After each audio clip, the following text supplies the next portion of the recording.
ഒരു ലോക യുദ്ധത്തിൻ്റെ ഡയമെൻഷനിലേക്ക് ഇത് പോകുന്നില്ല, അത് പോവുകയുമില്ല എന്നാണ് എൻ്റെ അഭിപ്രായം. അത് മറ്റൊരു സൗന്ദര്യപ്പിണക്കമാണ് ഇന്ത്യയുമായിട്ട്.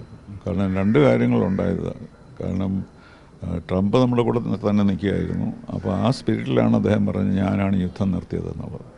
അത് നമ്മൾ ഇത്ര എതിർക്കേണ്ട ആവശ്യമൊന്നും ഉണ്ടായിരുന്നില്ല. അത് ഓക്കെ, അദ്ദേഹം അവിടെ ശ്രമിച്ചു എന്ന് പറഞ്ഞ് ഞങ്ങൾ വിടുന്നതായിരുന്നു നല്ലത്. പക്ഷെ നമ്മൾ ഞങ്ങൾ മീഡിയേഷൻ സമ്മതിക്കില്ല, ആരും ചെയ്തിട്ടില്ല, ട്രംപ് ഒന്നും ചെയ്തില്ല എന്ന് പറഞ്ഞപ്പോഴും അതിൽ അദ്ദേഹത്തിനൊരു പരിഭവം, അത്രേ ഉള്ളൂ.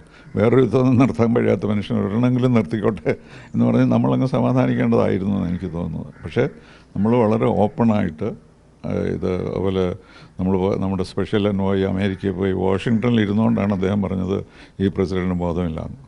അപ്പോൾ ആരെങ്കിലും പറയുന്നതാണോ? അപ്പോൾ അങ്ങനെ ഒരു ഒരു ഒരു പിണക്കം പോലെ വന്നിട്ടുണ്ട് ഇന്ത്യയും അമേരിക്കയുമായിട്ട്. അത് അവരുടെ മനസ്സിലാക്കാത്തത് കൊണ്ടാണ് എന്നെനിക്ക് തോന്നുന്നു. നമുക്ക് നല്ല ബന്ധം ഉണ്ടായിരുന്നതാണ്.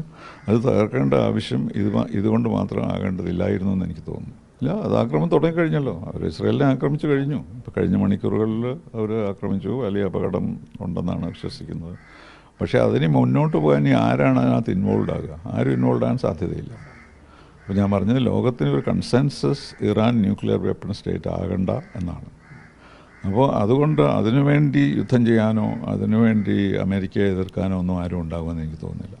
എല്ലാവരും ഇപ്പോൾ പറയാൻ പോകുന്നത് ആ 2015 ട്രീറ്റി ഒന്നുകൂടി പരിശോധിച്ച് ചർച്ചകൾ നടത്തി ഒരു അണ്ടർസ്റ്റാൻഡിങ് എത്തണം എന്നതാണ്.